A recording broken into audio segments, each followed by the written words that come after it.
Welcome to the 18th season of the Nitwits, a weekly roundtable discussion on the Penn State Nittany Lions. Our Nitwits panel includes Neil Riddell of the Altoona Mirror, Mark Brennan of FightOnState.com, Jacob Cowker of WTAJ Sports, and a special guest nitwit each week. The Nitwits are brought to you by Irwin Financial Raymond James, an independent firm and firm foundation for your financial future. Coldwell Banker, no one will work harder to sell your home. By Reed and Salini, Doctors Reed and Salini provide orthodontics for children and adults. By Fiore True Value on 6th Avenue, Altoona, just ask rental. Buy what you want, rent what you need. By Monarch Cleaners, for all your cleaning needs. By Your Rehab Choice, Health South Altoona, ask for us by name. By Courtesy Motors of Altoona, where courtesy means a great deal. By the Allegro, where fine cuisine is a way of life. By EasyToUse.com, your Yellow Pages connection in print and online. By FightOnState.com, as close as you get to Penn State football without putting on a helmet. And by the Altoona Mirror, featuring Penn State Game Day every Friday and Penn State Extra every Sunday. Welcome back inside the Nitwits as Penn State gets into the win column in 2015. The Nittany Lions beat Buffalo 27-14 in their home opener alongside Nitwits pillars Neil Riddell and Mark Brennan. I am your host, Jacob Cowker.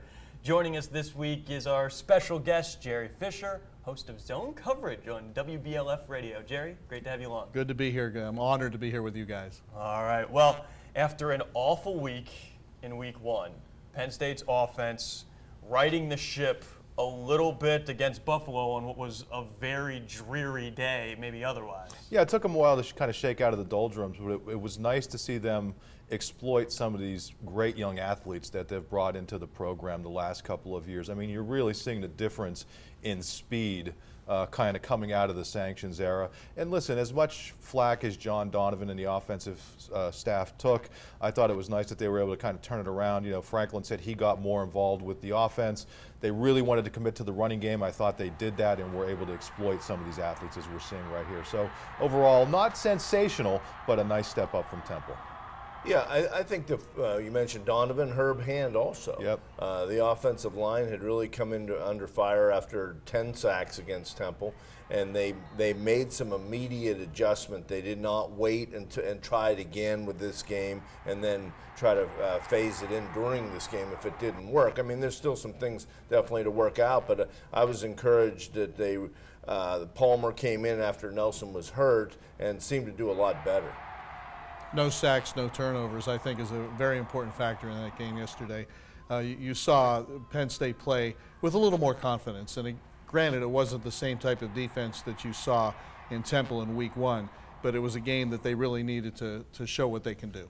You saw James Franklin with the play card. I don't know exactly how much he was actually involved in the play calling. He would not really answer it after the game, but a little bit more creativity as far as where Christian Hackenberg took the snap from, moving him around a little bit, throwing both inside, outside. What's your thoughts on maybe the overall game? Well, you know, I would say if there's the criticism, and we always have to kind of look at both sides of it, is where were those adjustments during the Temple game?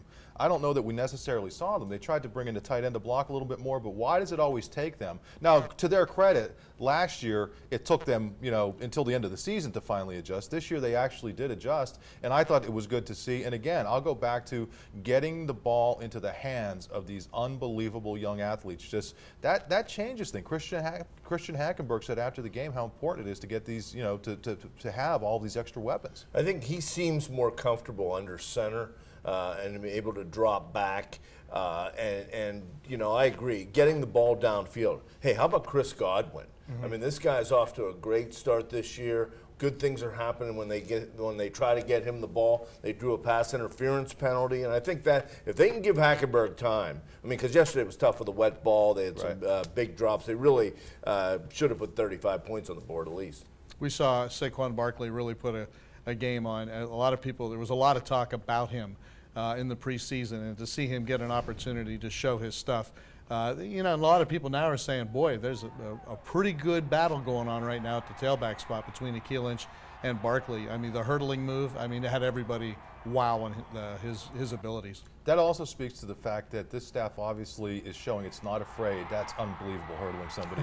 It's not afraid to make changes personnel-wise. And listen, I think Akil Lynch is going to continue to be the starter, but I think this kid's going to get more and more. But they changed up their punt return guy early in that game. They're not afraid to get some of these young guys in. So I like the fact that, you know, they're not necessarily married to having veteran players doing things when they can get some of these kids the ball. Yeah, watching the replay, you could see there were times that he felt that Lynch did not get into the hole. And there's not like there's gaping holes in the middle of the line, and I think the line wore Buffalo down eventually, but Lynch, I think, has got to get into the hole quicker. Yeah, one other thing, Paris Palmer, let's give this kid some credit. Imagine how difficult that was. I mean, he's in there against Temple, really struggles. They never took him out, and I thought it would have helped him if they had taken him out.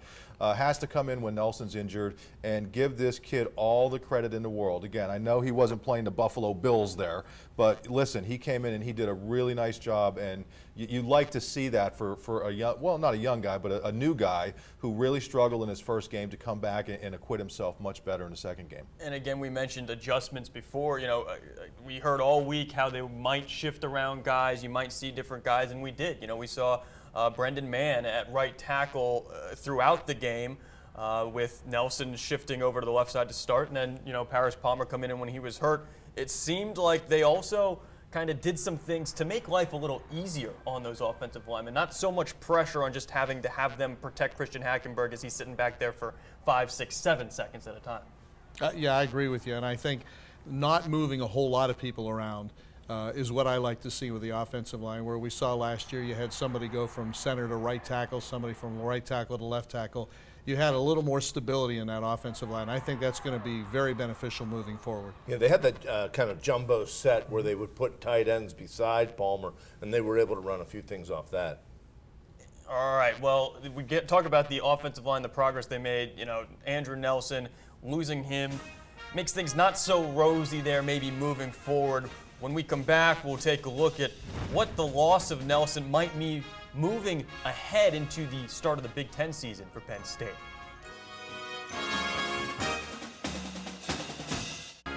The Nitwits are brought to you by Irwin Financial Raymond James, an independent firm and firm foundation for your financial future. Coldwell Banker, no one will work harder to sell your home. By Doctors Reed and Solani, orthodontics for children and adults. By Fiore True Value on 6th Avenue, Altoona. Just ask rental. Buy what you want, rent what you need. I'm Mike Hall from your Penn State Nittany Lions, and you're watching the Nitwits.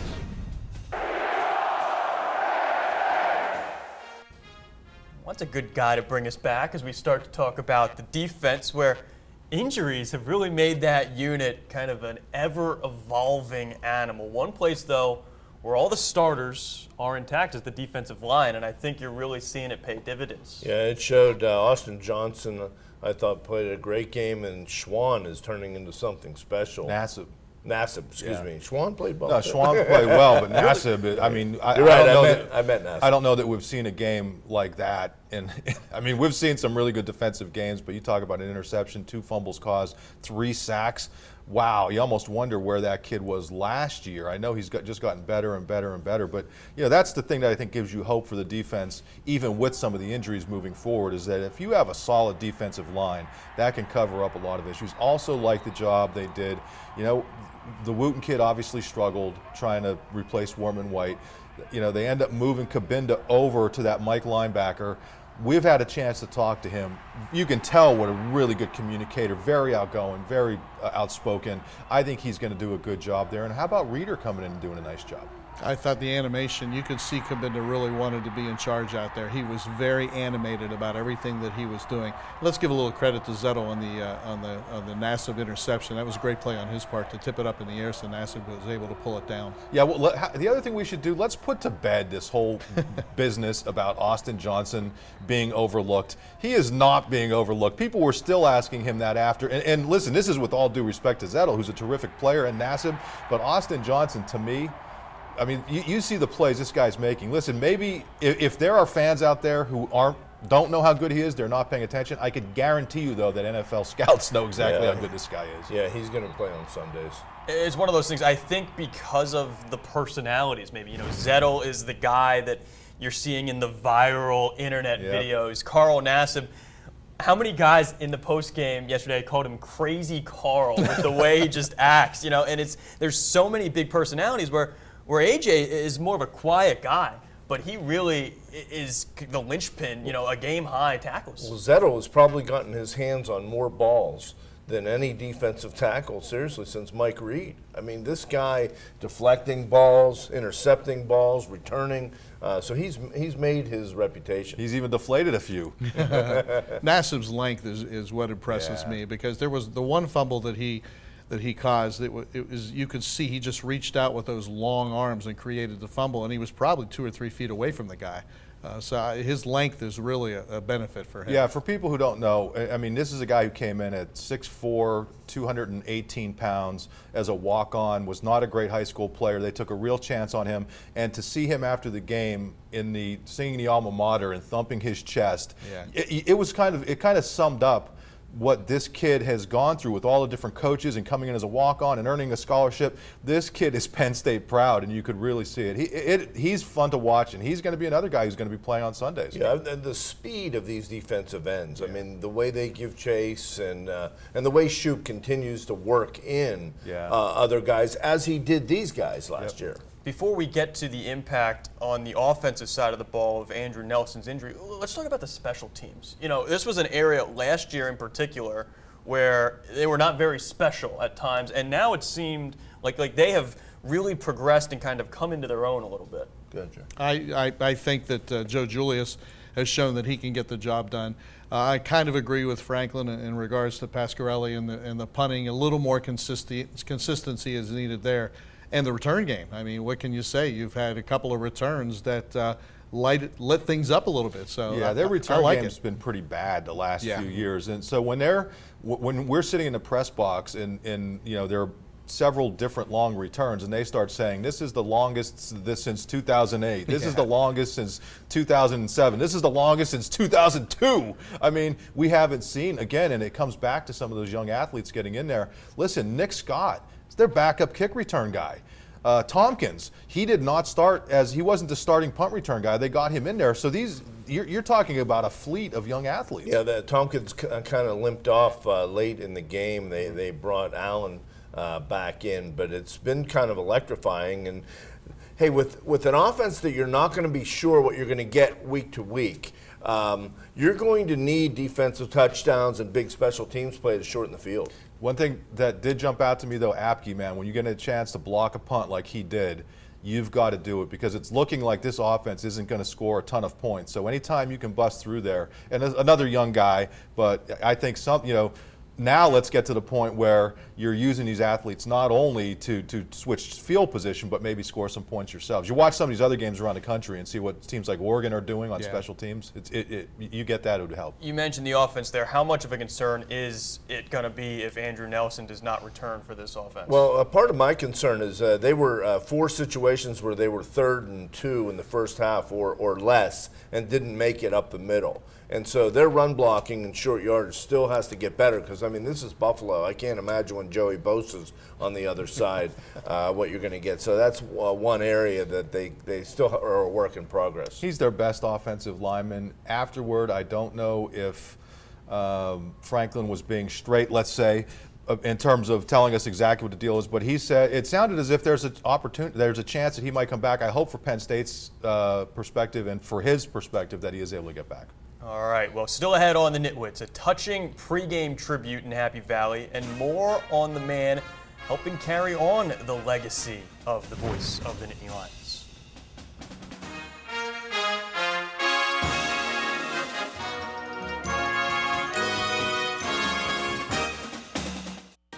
The Nitwits are brought to you by Monarch Cleaners for all your cleaning needs. By your rehab choice, Health South Altoona. Ask for us by name. By Courtesy Motors of Altoona, where courtesy means a great deal. By the Allegro, where fine cuisine is a way of life. The Nitwits. A weekly look at the Nittany Lions. Well, a very touching tribute before yesterday's Penn State game. A moment of silence for the voice of the Nittany Lions, Fran Fisher, and obviously Jerry. I imagine it's been an emotional football season for you, losing, your dad, someone who meant so much to Penn State athletics, the fan base, all of Nittany Nation. It was very touching. This was kind of a tough week, thinking about going up to Beaver Stadium and knowing that he wasn't around anymore, although he's watching from his own personal press box right now. But my brother Jeff and I don't think we realized what he meant to Penn State and to the Penn State community. We saw that obviously after his passing, but he's sorely missed. I will tell you that, sorely missed. Well, we were privileged to be able to call him a friend. He was a guest on our show at least twice. Three if you count Prado, when Prado would come. But no, he was just the greatest ambassador that Penn State ever had. I mean, I go back to TV quarterbacks and how Fran just put so many people at ease and made everybody, had a special gift of making everybody feel special about being a Penn State fan.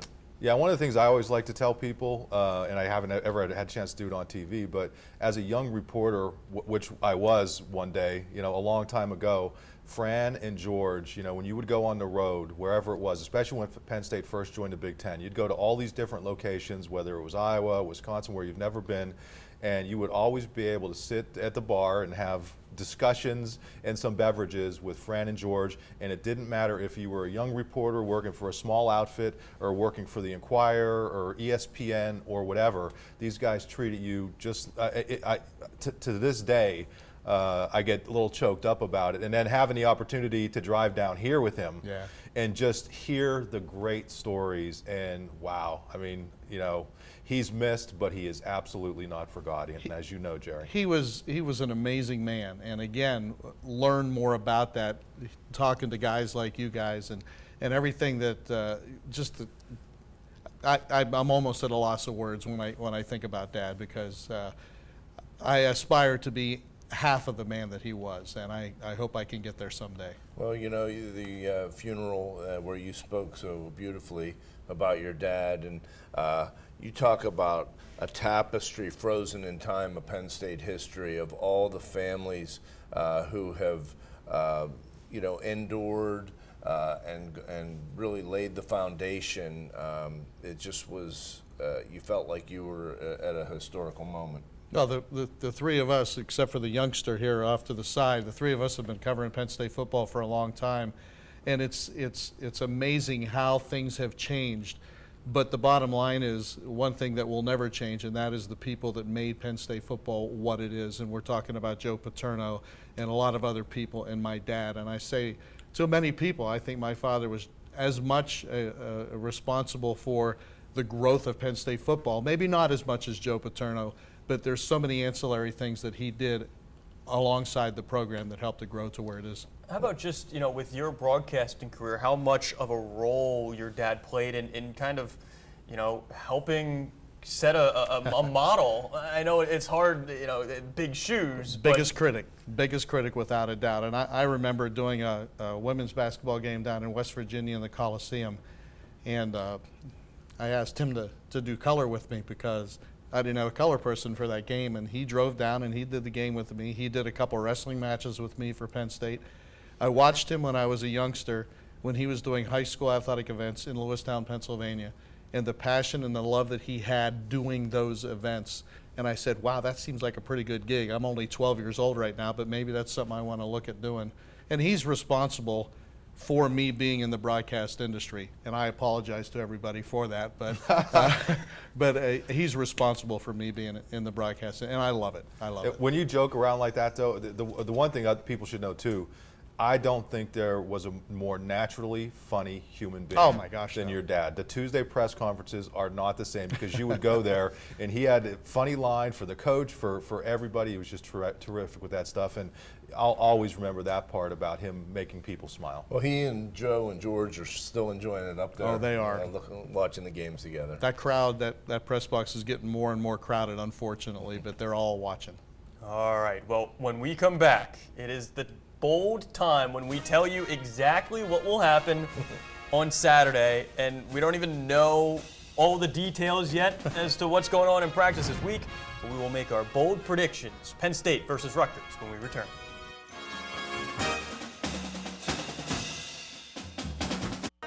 The Nitwits are brought to you by EasyToUse.com, your Yellow Pages connection in print and online.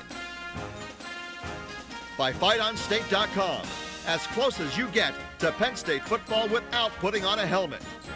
And by the Altoona Mirror, featuring Penn State game day every Friday.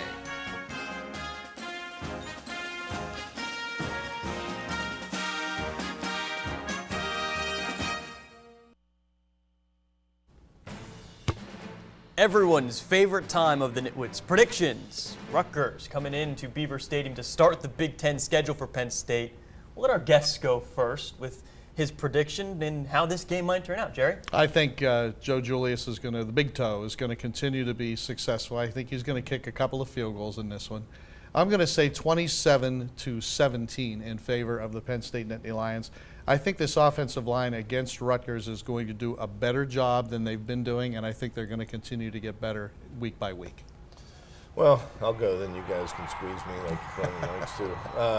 I think we're seeing that the Franklin tenure is going to produce more scores in the 20s than maybe the 30s. So until they get to the 30s, I'm going to get back to the 20s.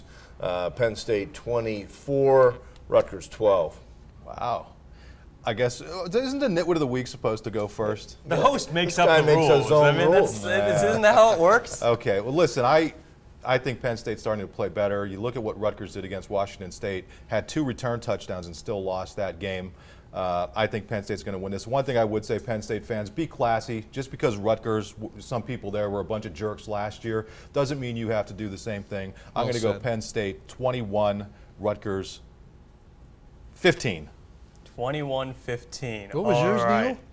I was 24-12. Wow. We got Paterno-era scores there. It's good.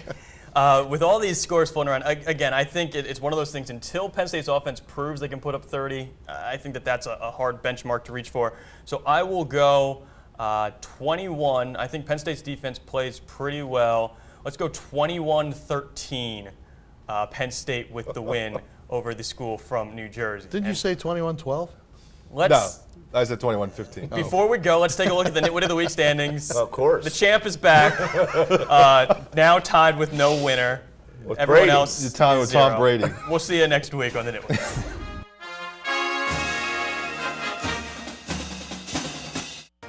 The Nitwits are brought to you by Irwin Financial Raymond James, an independent firm and firm foundation for your financial future.